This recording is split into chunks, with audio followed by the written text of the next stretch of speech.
Hey Shirley, how are you doing? Hi, I'm great, thanks. How are you? Wonderful, wonderful. Yes, pretty well as well. I've been studying. I was doing some homework as well. What about you? How was your day in the laboratory? Yeah, today is a day for the meeting with my Hmm. mentor and boss. Yeah, All right. uh, yeah, we had a meeting and I working on my laptop. Today I don't work. Oh, I don't work in the laboratory. Yes. And what was the talk with your mentor about? Yeah, I need to apply for my PhD. He said this year for they had a training grant. That's a finance. I don't know. Say Financial help. sorry, financiamiento here. Yes. Yeah, Okay. for the NIH for the training, and so I need to take the TOEFL Oh, probably in being last week September. So I don't okay. know. That is very fast. Yes. Yeah, certainly. Um, well, very interesting. I didn't know that you were that hairy to take it, but it's fine, because that is exactly what we are doing right now. That is to say, to prepare you, right? Of course, there is an extra preparation that you're going to need to take for the exam itself, right? That is to say, how to approach the exam. Because from my experience, what I can tell you about the exam is that it's not necessary to, well, not necessarily if you have a good level in English, you get a good score. But actually, many people who have not, let's say, a perfect English manage to get awesome, that is to say, very good scores because they know the exam. That is to say, they know how to approach it. They know the patterns, they know the structure, they know the type of responses they have to make. And but yeah, I mean, the fact that we are practicing right now, I think it's going to help you a lot. So in September, the last week of September, so you're gonna take it there in your state. Are there any available test centers there to take the exam, or you're planning to take the home IBT version? Uh, I don't know. Sure. I, they are a place for the days here. I don't Hmm. sure for how how low do you get the qualification for the TOEFL and how low? How much time you receive your Yeah, yeah, qualification? yeah. Okay. Well, for example, if you take it, let's say on September 23rd, let's say, you're going to, when you finish the exam, you're going to be able to see your scores for the reading and for the listening section. That is to say, immediately after you finish your exam, the remaining exam is going to evaluate you in 4 different areas: reading, listening, writing, and of course, speaking, right? So when you Yeah. finish the exam, that remaining exam lasts for 3 hours and a half. Then you're going to be able, as I say, to review the score you got for the reading session and for the listening section. Nonetheless, for the speaking and for the writing section, you're going to have to wait for 1 more week in order to receive the scores, because to your Gmail, the one that you have registered in the website of ETS, that is to say, the company, right, that organizes the exam, they're going to send an email to you with the remaining scores, there is to say, for the speaking section and also for the writing section. Okay. 1 week. Yeah, 1 week later. So as I say, for example, if you take it, let's say on September 13th, you're going This to is that receive fast. I the. think that's Mhm. I think the probably 3 week or something like that. No, no, But no, it's no, no, very no. fast. 1 week. I mean, for some people, there is some delay because sometimes there are some travels, some issues of the reviewers, and also different complications.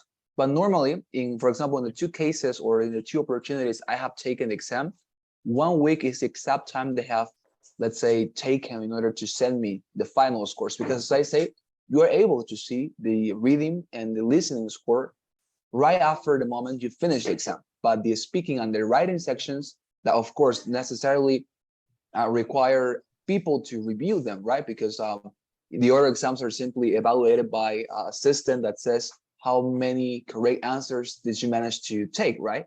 And for the speaking section and for the writing section, in this case, that system is not working, but they have professionals reviewing your responses in the writing section.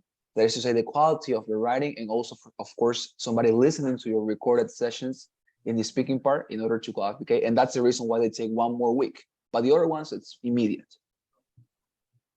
Okay, so this is very fast. I think because I think in September, because I think the answer for the test is in three or 1 month.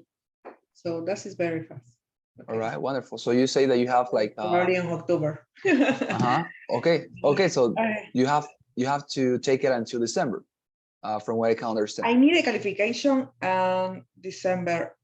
Before December ends. December here, I need all right document, everything, my document. Then my recommendation for you, nonetheless, would be then to take it in November, I guess, because see, if you have, let's say, a deadline in December, you can take it in November, let's say the first week in November, in order to avoid any possible complications. Yeah. And of course, I mean, if there are some troubles with your review process, that is not going to take more than 3 weeks. So I recommend you to take it in November if you want, of course, to receive more preparation, or if you want to study a little bit more, right? But of course, it's up to you. Yeah. Mm-hmm. Yes, probably I need more time for study. Yeah, or well, there's actually another approach, right? That imagine that you take it, right? Let's say in the first week of September, as you mentioned, or let's say the second week of September. So you take it, and for example, in that first take or in that first attempt, you do not manage to get the desired score you have, you can, of course, take it again, right? That is, so you can go for a second chance in November or in October, and that could also be helpful, right? Because maybe you, maybe you're somebody who improves by experience. That is to say, after you take the exam once, the second time you always take it better. Maybe that is your case. Some people, of course, work like that, right? So that could be maybe your case. And if you take it in September, you can take it again in December, and of course to get something, well, in November, and sorry, and of course to get something better. That will be another approach. Okay, thanks. What do you think that is more complicated in the test? Well, certainly, I think that for most people, it's the speaking section, right? Because the speaking section, or the speaking part of the English, for many people, it's difficult just speaking. That is to say, to express what they think without having delays and complications in grammar and stuff. But in the TOEFL exam, there is actually an extra difficulty, which is that you have to deliver responses to questions they make in just 1 minute. That is to say, they are going to give you 1 minute in order to respond to certain questions related to, in certain cases, personal things, and also to material they give you in order for you to summarize it, and that will be your response. But they never give you more than 1 minute to respond. And there's actually something else, that is that when you record or when you start delivering your response, you don't have the chance to do it again. That is to say, it's just one opportunity. You start the speaking, or you start to speak, you are going to have 1 minute, and that is going to be your response. It doesn't matter if you, for example, commit a mistake or something, you cannot repeat it. So I would say that the speaking section, because of all those difficulties, right, to the limited time, the fact that you just have one attempt, you cannot correct it, maybe the speaking section. Yeah. So how much how long time do you need for the answer? Okay, do you have 1 minute for the thinking, but do you have a time for your answer or no? Well, actually, the time that I was mentioning, it was for the answer. That is to say, you have 1 minute to answer the response. In order to think for the responses, you just have, depending on the question, 15 seconds or 30 seconds. It's super rapid. I mean, this is the shortest part of the exam, because, for example, the reading section, the listening section, and the writing section, they long for more than 1 hour. But the speaking section is something that you just make in 15 minutes. So it's something super, super rapid. As I say, 15 seconds to prepare a response, 1 to deliver it, and times vary a little bit depending on that, but it is no more than 1 minute never. Okay. All right. Yeah, wonderful. So yeah, I mean, that is the most difficult part. But of course, here, for example, in the company in executive English, if you decide to take the classes for the TOEFL exam, there is an advantage that if you, let's say, take these courses that are just for the TOEFL exam, let's say not for learning English as we are doing right now, because right now we're learning English, right? We're not learning how to take the exam, because how to take the exam is a completely different matter. It's I mean, in that case, we wouldn't be learning about grammar or anything. The only thing that I would be teaching you would be how to respond to questions in the exam, how are they going to look like, stuff like that. So if you decide to take these other classes, there's going to be an advantage that you're going to have the opportunity to reserve 12, 15-minute calls with me, that is to say one-on-one or one-to-one calls in which we are just going to practice for that section. And that is what works, of course, for the other students as well. So if you want to, if you're considering to take those classes, for a speaking section, you don't have to worry because, as I say, we have that extra preparation apart from the classes that you can reserve through our website, 12, 15-minute calls with me so that we can practice just for the speaking section with a simulator that we have. Right? Yeah. Wonderful. Just in case you are thinking, right, to take the classes. Of course, it's not mandatory. You're not required to take the classes. You can prepare as well by yourself. That is what I did, of course, when I was preparing for the exam. I just practiced by myself. I read books. I practiced through YouTube videos. Of course, it is up to you, right? Yeah. Wonderful. Okay, so let's start then with the class. If you have any other question about the TOEFL. No, I don't have question. All right, wonderful. Okay, so let's start then with the class today. Remember that yesterday we were learning about some expressions, right? A little bit or a few or many, and we stopped there, if you remind. And we're going to continue with that today because I think it's going to be interesting to do that. And of course, there's more material as well there. Let me open the presentation. All right. Wonderful.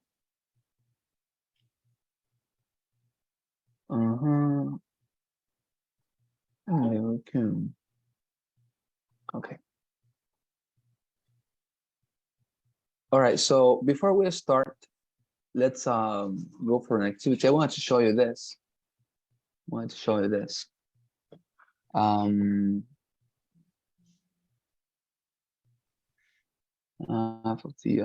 Okay.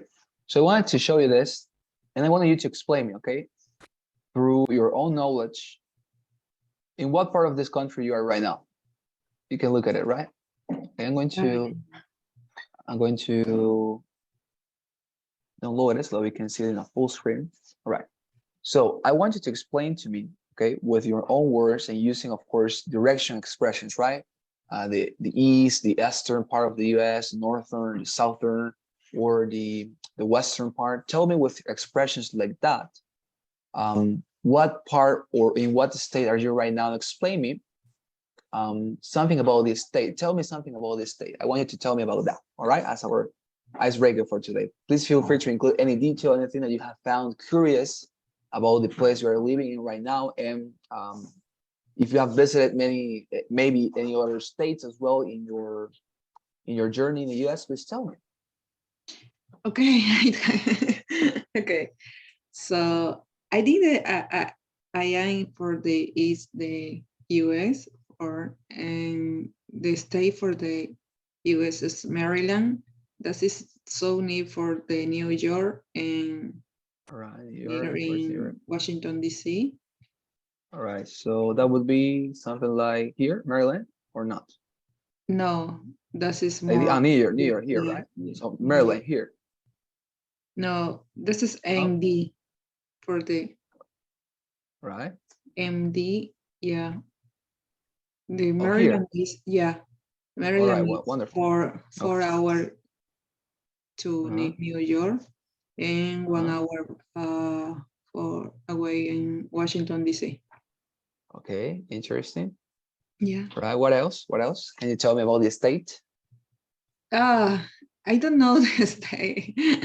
I know only the city Baltimore and in Hanward, another little city Okay. in Baltimore. Mhm. So this is the two play I know. The the Mhm. the weather here is sunny. Is Okay. always, almost always, yeah. Yes. Yeah, for another day that's it raining or different. Different another year. This is less hot because Okay. yeah, the weather is better this this time. Mhm. Mm, I don't know to say that this area is like tropical, but no, it's the I don't know say seco or Or dry. It's a very dry area. dry. Yeah, Dry. Yes. dry. Yeah. Yes. Dry. I'm gonna write it later. But dry. Okay. I think Dry. that no, it's not dry. This is similar to tropical. I think that's similar for the Santa Cruz. All right. Like They are template. yeah Templado. Template. yeah template. All They right. are Wonderful. humedad, humid. Humidity. Sorry, Humidity. community. Yeah, Yeah. they Humidity. are Yes. community. So I don't know. They are harbor. This is so near for here. The name is Inner Harbor. They are different both or different. I don't know say lanchas o barcos, both de bote, pero barcos Yes. como que más grandes. All right. Like. Eh, Okay. Continue. Continue. yeah, yeah. Mhm. Yeah. The history in the my friend say me the history for the Baltimore. So she Uh-huh. say the Baltimore is the first city in US that when the English immigration in this Mhm. state, they Yes. are different uh, mountain, All right. yeah, and display around the inner harbor. They are I don't remember the name in Spanish. Mhm. O en English, yeah. Son como que esas cañones, cañones, All yeah. right. The canyons. Mhm. Canyon, yeah. The Mhm. canyon in the around the inner harbor for because that's when you immigration doesn't display they are the they are different mm, transport the mercadería, did you say? Mhm. In this The place, merchandise. sorry, The merchandise. the merchandise. The Mhm. merchandise for this is in Inner Harbor, so in different occasion, Mhm. the I don't say this is piratas, como piratas en das temporada. Like pirates. Fire, yeah, that's inspired for the merchandise in the display. So Mhm. they defend with Canyon. Mhm. Yeah, this is the little history. Oh, interesting. So there were real pirates in that region you're living in right now. Yeah, Oh, wow. Wow. What an interesting thing, right? And they came along the British people when, the colonization was started, or they came afterwards. That is to say, after the settlers had already established there in Baltimore, or excuse me, Maryland. When was it that pirates were living there? Or or being No, there? at this moment, no, but that in this in that time, this is the Mhm. problem for the American immigration. Oh, This is the first plate for economy. mm. All right, I see it. Oh, interesting. Um, would you say that there are a lot of, you know, immigrants right now from other countries in your state? Because there are some states, right, in the U.S. that normally have a greater American population, that is to say, people who are natives of America, and there are some other states that are characterized or that they are very, popular because they are places where immigrants are very abundant. That is to say, they sometimes exceed the population of Native Americans. So, in your state, for example, would you say it's that situation the real one, or would you say it's a state that has a lot of American population and a less immigrant population? This is me immigrant population because I think that is the for Africa. They are in this state. They are Mhm. many people the I don't know, color people. Yeah. Okay. Mhm. So probably the hard or more. This is the color people. Mhm. All right. So it makes sense, right? Because that part of the country we are right now living in is very nearby Africa, right? In Yeah. order, for example, the other side, that is to say, the West Coast is more nearby to Asia. And when I visited, for example, this part here, Washington, there were more Asian people living in this place. Of course, there were more Americans, in my opinion, although there were a lot of immigrants in this state, because some states in America are called somehow sanctuaries. That is to say, they are very friendly towards immigrants, whereas other states are a little bit more, reluctant to accept immigrants, right? For example, I don't know, Florida, or any other state like, well, Texas, no, of course. Um, I don't know, like Utah, for example, are states that are not that much friendly, and they do not want to have immigrants. I mean, as much immigrants as their native population. That's, in my opinion, fine, because of course this is your country, right? I mean, it's fine that you have your doors open to other people and stuff, but to have like a greater quantity of people who are not from your country living in your state, it's something a little bit problematic, I think. I don't know if that is your opinion, but interesting. Yeah, I mean, I didn't know that African people were more abundant there. All right, and finally, would you say that, or have you visited any other state, Shirley? Please point it out to me. Any other state that it is not Maryland, Mm, no, I don't know another state. or just Only Maryland? Maryland. Yeah, that's a All right. perfect first time. Maryland. When you arrive for the Miami, Baltimore, or Oh, well, Maryland. okay, but you've been in Florida then, because Miami is in Florida, right? Here Yeah, but yeah, only the airport. in the airport, yes, of course. Yeah. But well, at least you were there, right? I mean, first it happened as well to me that I was in New York. I mean, I didn't get out of the bus, but I was in New York. I mean, I traveled through New York because I arrived here to in Vermont, and I traveled to, I think it was Boston. Yes, I think to Boston. And of course, I traveled through New York, but I didn't get out of the bus. But nonetheless, I was in New York. So in your case, you also visited Florida, although you didn't have the opportunity to go out, right, and to know the city. Yeah. I went at New York, but this is so near for our. This is this different state, no? Yeah, but it's a different Yeah, state, yeah, certainly. yeah, Wonderful. So you've been in New York. Okay, great. yeah. Very, very good. Yes, good. This is so tired of New York. Okay, this is the amazing, different place, tourist place, more people. Mhm. Yes. But I personal, I don't like for living in New York. This is I don't know, Yes. chaotic. Hmm. Yeah, Yes. but this is Yeah. great. It's different. I may understand you, right? It's like it's super expensive, right? To live in New Ah, York. yeah. It's one of the expensiest cities in the world, right? It's super Mhm.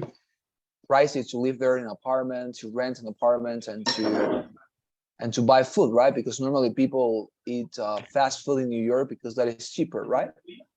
Yeah, Something like that. yeah, that's expensive. Yeah, very interesting. Very interesting. All right, wonderful. But great. So next time when you go to New York, try to walk a little bit more and go to Vermont. And if you go, tell me, because that is the first state I visited. And it is basically besides New York. As you can see here, this super little piece of the map that is besides New York, in the right side of New York, that says BT, right? That is Vermont. So it's a very, very little state, but it's, you know, very much it's very much warm. People are still very traditional there. You're not going to find too much modernity, but everything is super. I think you would like it, because if you are telling me that you don't like New York with all its fanciness, you know, and with all its Yeah, with all the population there and with all the attractions, Vermont seems to be your place, because Vermont is super traditional, you know, normal and, you know, very old buildings, the traditional state of the U.S. What it used to be and it's not anymore. Yeah. Okay. So if you have the opportunity, Vermont. okay. Wonderful. Okay, so let's continue then. Thank you very much for sharing that with me. Incredible to. I didn't know that Maryland was in a state. I always heard of Maryland, especially because I like to listen to music, and sometimes in some songs, right, especially of American bands, they mention Maryland. But I didn't know it was in the state. I thought it was just a city. But great, now I know it's a complete state and near to. What is this other state, by the way? Here, the ones that says PA. Do you know what state is this? No. PA. What state could it be? Oh, Pennsylvania, maybe, or not? No? Probably. Because, yeah, because I mean, look at the other states, and there's no other state that says or that begins with P, right? This is the only one. And the only state that I know begins with P is Pennsylvania. Yeah, probably, right? Yeah. I guess so. Yeah, that's okay. I can see. Yeah, it makes sense, right? Yeah. Okay, we're gonna look for it later. Okay, wonderful. Thank you very much, Shirley. All right, let's start in with the class. I'm gonna open our document here.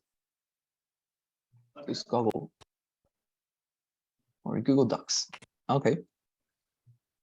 Okay, so there were some words that we had pointed out, and we decided to include them, right? One of them was dry.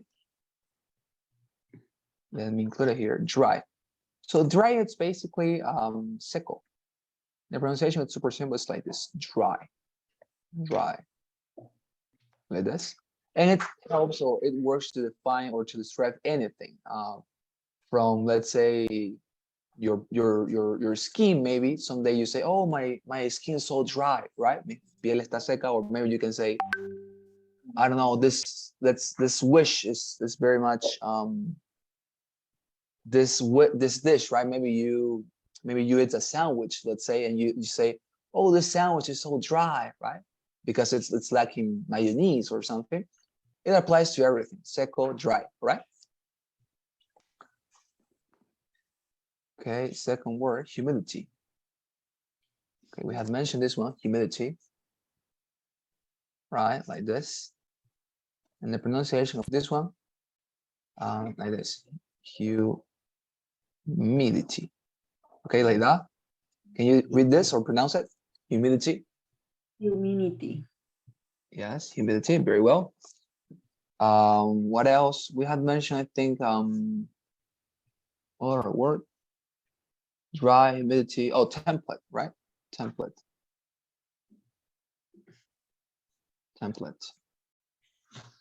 Right, so template, of course, templado.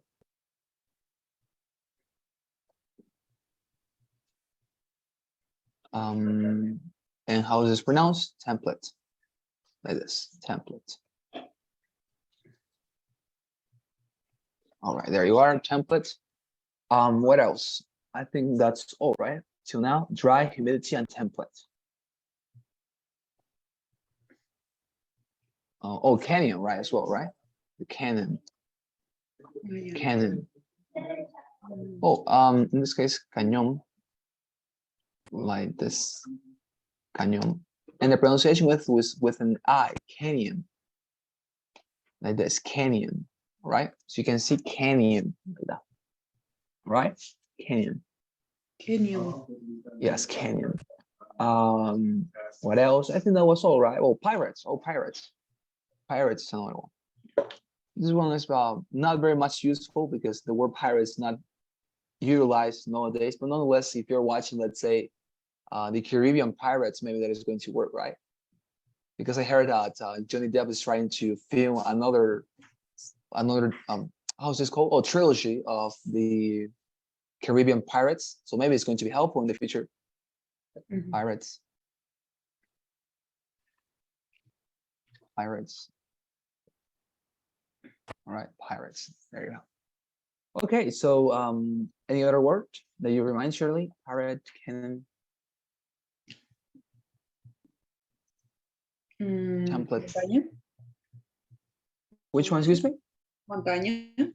Oh, montana, yes, mountain. All right, so this is a very controversial word, by the way. It's a very, very much controversial word because many people pronounce it differently. Nonetheless, I'm going to teach it how, or I'm going to teach you how I pronounce it, okay? And I think it's the most accurate one. Let me show you. It's like this, of course, the translation like this. And what would be the pronunciation? Mountain. Mountain, like this. The accent would be in the first syllable, mountain. All right, mountain, the mountains. All right, there you are, mountain, pirate, cannon, template, humidity, and drive. All right, I think that we are done. And let's get into the presentation then. All right, so I was mentioning that we were about to enter, or we were about to continue, right, to make the follow-up to the topic that we were discussing yesterday. There was this, if you remind, these expressions here, a lot of, a few, a little, many, and much. If you remind, we had seen that for countable nouns, that should say some things that we use as subjects, right, in our sentences. We can use these expressions whenever they are able to be counted. That is to say that we can mention 1, 2, 3, let's say 1 table, 2 tables, or 1 cell phone, 2 cell phones, 12 cell phones, or for any noun that is countable, that is to say that we can numerate it, we were able to use these expressions to express what? You remind, plural, right? That is to say a plural quantity, more than one, right? I'm gonna paste it anyways. I'm gonna record what we saw yesterday so you can remind it clearly. Let me do it here. Just a second, please. Yeah. All right. August 22nd. Yeah.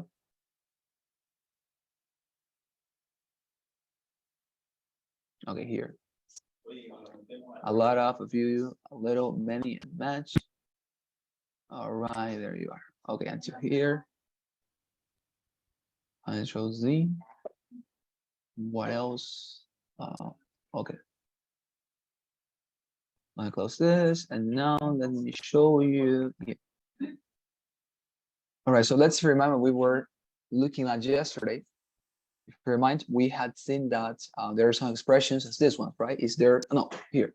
A lot of, a few, little, many, and much, right? So what is a noun? Remember yesterday we defined what a noun is, right? We said that a noun is something that can be a subject of a sentence. And we have two types of nouns, right? The countable nouns and the uncountable nouns. Yesterday we saw what a countable noun was, that is to say, things that we can enumerate. For example, cell phones, right? Because we can say 1 cell phone, 2 cell phones, 4 or 5 cell phones, or for example, computers, right? Or books, 1 book, 12 books, 100 books, right? Things that we can enumerate. Now, when we are starting to express a plural quantity, remind, surely a plural quantity, that is to say more than one, of countable nouns, we can use the following expressions, right? A lot of, which means muchos, many, which also means muchos, few, pocos, with American pronunciation, sounds like it's happened. All right, wonderful. So that was the idea that we were discussing, right? Where's the difference between a lot of and many? Because you asked this yesterday, and it is a very good question, because if you look at the translation that we have offered here, it would seem as if a lot of and many are exactly the same, right? And I responded to you, yes, they are indeed. Nonetheless, there is a difference. But literally speaking, there is no difference because the meaning of these expressions is exactly the same one. They mean mucho or muchos. Both of them mean muchos. Nonetheless, there are some specific contexts and cases in which we can preferably, notice this word, this is very important, preferentemente, right? Preferably use one rather than the other. For example, I have many homeworks, all right? I have a lot of closets, I have many closets. I wrote all the sentences in order to illustrate to you that, as I was mentioning, there is no actual difference in the meaning of the sentences, okay? That you can use them interchangeably. For example, I have a lot of closets is exactly the same as saying I have many closets, or I have many computer parts. It's exactly the same to saying I have a lot of computer parts, okay? It's exactly the same. Now, what about those preferable cases in which you can use, for example, a lot of? Let's see. We can use a lot of in questions and in affirmative or negative statements or sentences, okay? That is to say, you can use it everywhere, all right? A lot of is something that you can always use, okay? If you want to, for example, affirm something, or if you want to question something, or if you want to deny something, you can use a lot of. Nonetheless, when you want to use many, try to preferably use it when you want to express a question or a negative of plural countable nouns. For example, I have a lot of books would be a case in which you would use a lot of, right? But if you want to deny that or to make a negative statement with that, you would say, I have many books, all right? Or excuse me, and here it was, oh, how is this? Okay, I don't have many books. Here was, I made a mistake, I don't know why. I do not have many books, or we do not have many travels. All right, so you understand the difference right here. So when you have, as I say, a negative sentence, you can use it with many, and for the other cases, you can choose a lot of or many, all right? As well here, for example, I do not have many opportunities, would be the correct one. But if you want to say, for example, I do not have a lot of opportunities, right? It wouldn't be let's say a correct expression in the sense that it would be preferable for you to use this one, okay? Because remind, in negations or negative sentences is better to use many rather than a lot of, okay? The same applies here. Do you have a lot of friends? Remind that in questions also, it's preferable to use many. It would be better to say, do you have many friends? Instead of saying, do you have a lot of friends? All right, that is the idea. Now, any question about this, Shirley, what we saw yesterday? No, I don't have a question. Wonderful. So let's continue then with the new additions to this topic.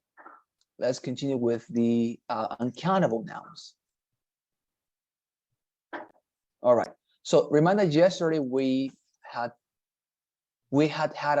courses on the non-countable nouns. That is to say, those that we cannot, or excuse me, yesterday we had seen about countable nouns, right? That is to say, those ones which we can count or numerate. Nonetheless, remind that when we come to talkable nouns, there are two types of nouns. The first ones, we have already seen them, that is to say, countable nouns. And the second ones, we're going to see them right now, that is to say, non-countable nouns. And what are these non-countable nouns? Well, they are simply those ones which we cannot numerate, all right? That we cannot count. For example, help. You cannot say, right? 2 helps, 3 helps, 4 helps, right? I mean, it's something that is not correct. You say, could you offer me some help? Or I need a lot of help. But nonetheless, you don't say 2 helps, 3 helps, 4 helps, right? You say help in general.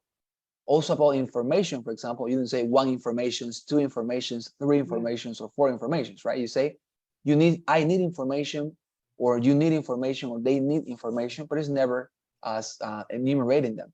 Also with money, for example, of course, unless you are changing it to specific money, but money in general, you don't say I need 1 money, 2 monies, 3 monies, or 4 monies, right? You say I need just money. You just need money, or they need money, stuff like that. Also, for example, for time, right?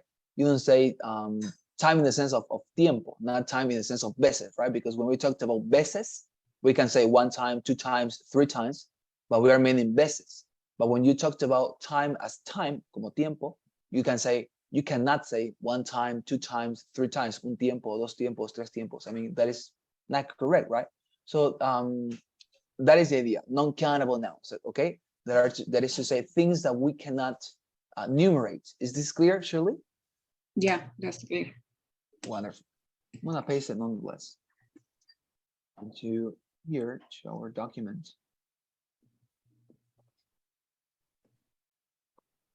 All right, so I'm gonna write down here a title, okay, for our topic, which is going to be non-countable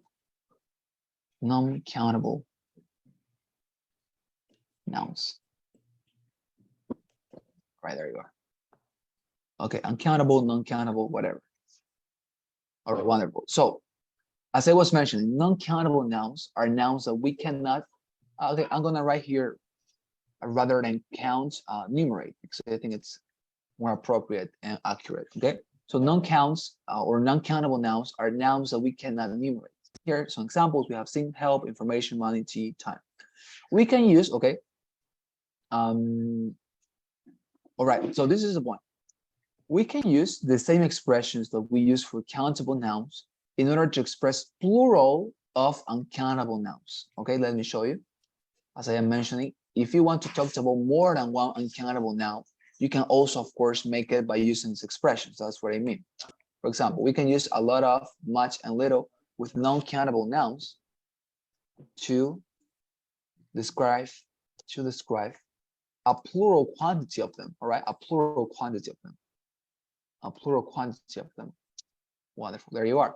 So as I am mentioning, we can use a lot of, much, and a little. Okay, the same expressions that we use for the countable nouns, right? With non-countable nouns to describe a plural quantity of them. That is to say, more than one, right?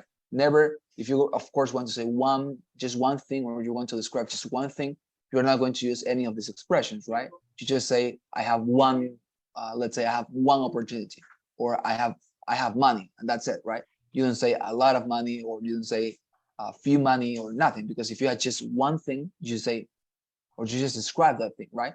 I have time, or I have money, I have feelings, for example. You don't say many feelings or a few feelings, because you're not describing more than one, but just one thing, right? But when you want to describe a plural quantity of non-countable nouns, you can use, again, these expressions, a lot of, much, and little.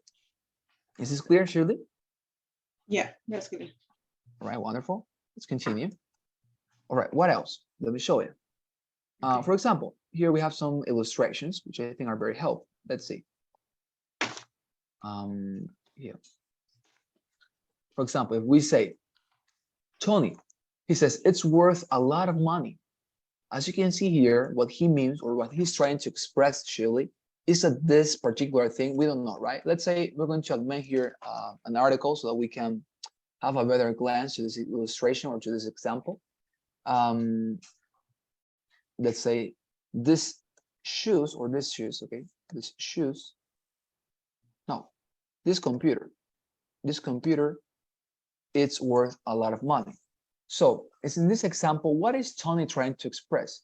What Tony is trying to express is that this computer that he's referring to, it's worth a lot of money in the sense that it is not just a little quantity or just one money, right? It's just worth a lot of money. All right.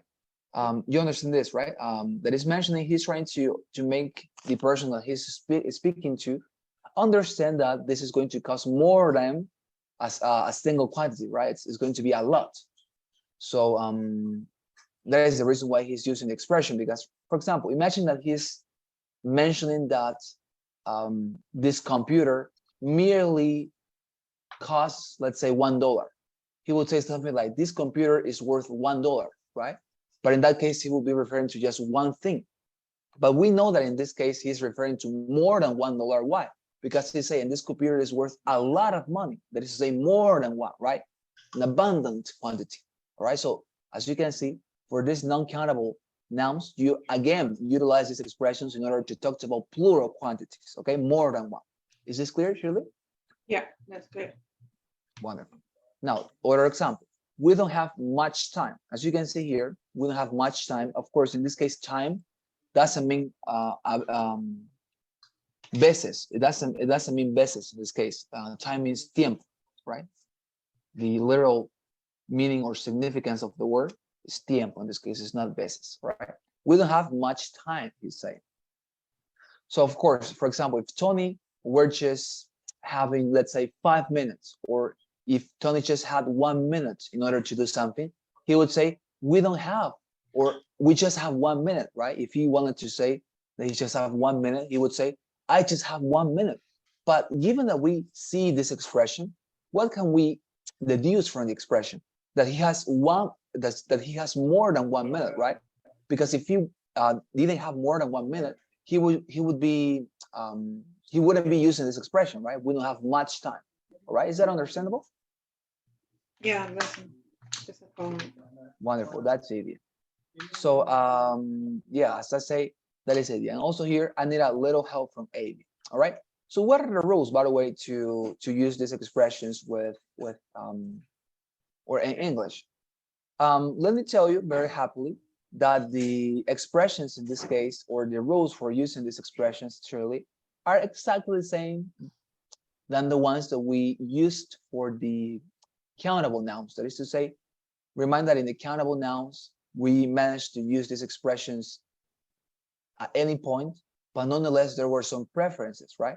We saw two different cases in which it is preferable to use many rather than, for example, a lot of, and those rules still apply to these particular expressions. That is to say, for non-countable nouns are exactly the same rules, the ones that, let's say, organize the structure here, okay?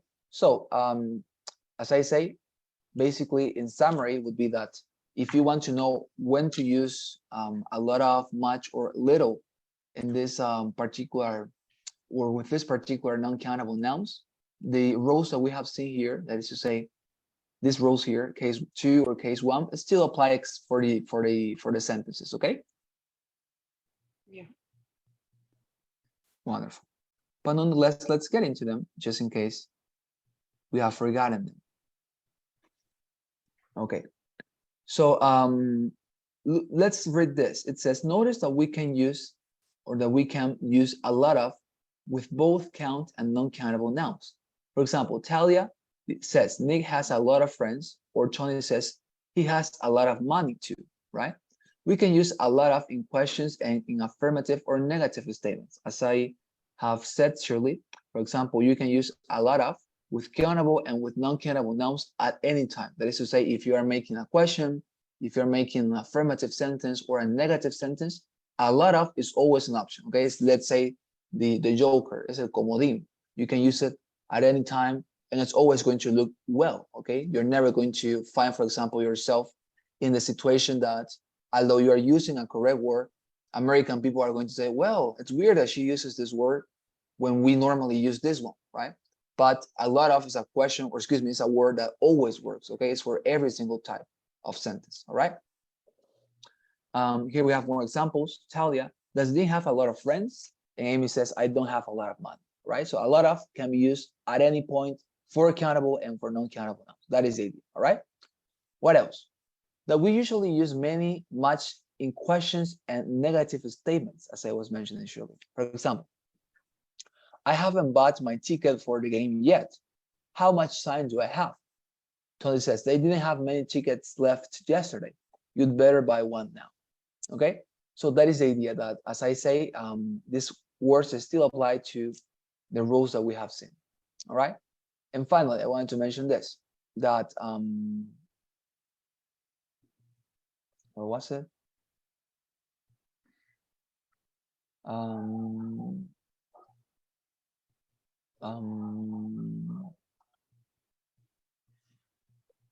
In a second.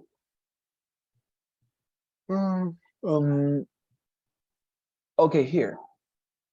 When you want to say, for example, should be a negative sentence, my recommendation is that instead of using a lot of, as we have already written on our document, if you want to use a negative, or if you want to express a negative statement, denying something, for example, I don't believe in your theory, right? Or I don't belong here, or I don't like your, let's say, your work.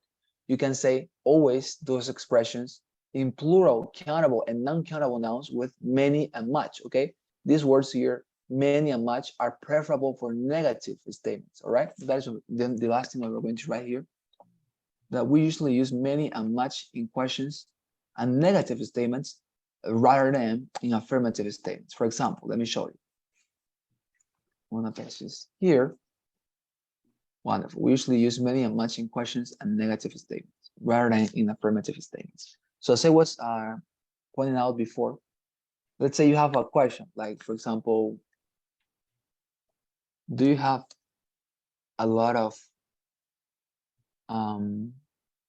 money? Or for example, yeah, a lot of money, like this. Here, like this. Okay, so like this. What other question? I'm gonna use another expression here. Do you have much money? Okay, so for example, Shirley, are these sentences correct? Do they mean exactly the same? Yes, they mean exactly the same, okay? Do you have a lot of money? Means tienes mucho dinero. Y la otra, do you have much money? Also means tienes mucho dinero. So, literally speaking, or let's say with regard to the definition or to their significance, they mean exactly the same, all right? Now, what is the difference? That this one here, which is using a lot of, right, is not recommendable. Why? Because remind the title that we have here. Expressions or non-countable or uncountable. No. All right, so as I was mentioning, dear Shirley, let me show you here. Here. So we usually use many and much. I'm gonna highlight this in different color. In questions and negative statements rather than in affirmative statements. So for example, if you say here, do you have a lot of money? This is a correct sentence, but you should prefer instead, do you have much money? ¿Tienes mucho dinero? This is the one that you should choose, okay? Not the one that says a lot of. For example, what other one? Does she prepare much material? Ella prepara mucho material. This will be the correct version. Does she prepare much material?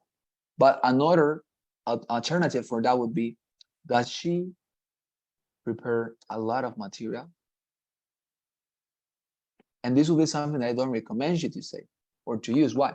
Because remind, in order to express questions and affirmative or excuse me, or negative sentences, what is the best one? The best one is this one, many and much, okay, for questions and for negatives. For the other ones, you can choose a lot of whenever you want, because as I say, it's a joker, it's un comodín. But in these cases, when you are talking about questions or negatives, I recommend you to use much and many. Okay. Final example, let's say they have many books, right? So in this case, would this sentence be correct? I wouldn't say. Why? Because remind that when you're using a positive statement, you say a lot. They have a lot of books. And this wouldn't be correct. They have many words or many books. This is something that I would recommend you to use. Why? Because remember, many is just for negative and for questions, not for positive statements. Okay? Yeah. Wonderful. Any question about this, dear Shirley? Anything that I can help you with here? No, I have a question. My question is about count. When you say they use a lot of and many, what about the few? You can use in every sentence.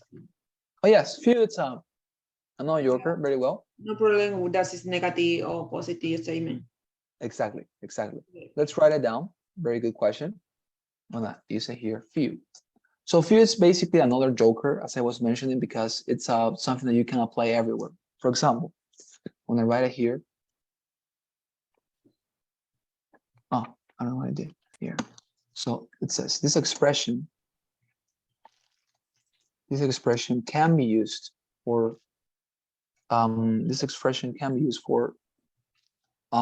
describing, let's say, all countable and non-countable nouns and non-countable nouns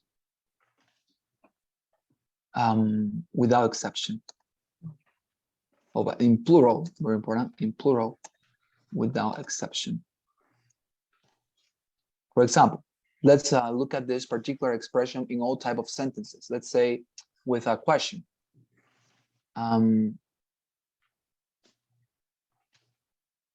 Didn't you have few mistakes?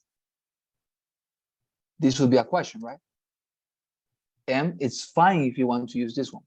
Didn't you have few mistakes? Right? And remind the word A. Didn't you have a few mistakes?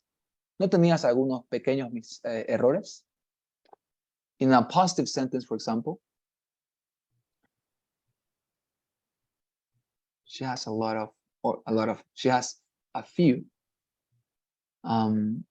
She has a few, let's say scar, oh, she has a few, she has a few shoes, ¿no? Tiene pocos zapatos, she has a few shoes, right? And finally, a negative one, we do not possess few, let's say few cars, ¿no? No poseemos pocos autos. We do not possess few cars. All right. So as you can see, for the three cases, questions, negative and positive sentences, we can use few indiscriminately. That is to say, indiscriminadamente at any time. All right. Yeah. Any questions, Shirley, about this? No, I don't have questions. That is clear. Wonderful. All right. So there you are. So we're going to stop here, but tomorrow we're going to continue with a very interesting topic. So please be expecting it. Now, I'm going to send this document to you so that you can remind. Please try to look at it so that you can understand the things that we have added to the document. And of course, the vocabulary here, right? Because maybe other day you want to tell the story of Maryland to another person, and you can make use of these words, right? Dry, humidity, template, cannon, pirate, mountain. All right? Want to save it? If you have any other question, or I do this, please say it. August 23rd. All right, there we are. Support. There we are. Okay. Wonderful. So here you have August 23rd, dear Shirley, for you to review it whenever you want. And now I'm going to stop sharing this and I'm going to take your assistance, okay? Also, please help me, with our traditional poll. That help me a lot, okay? Okay, wonderful. So having said that, it helps me a lot. I need to proceed to take your assistance. Okay, let me see, Shirley.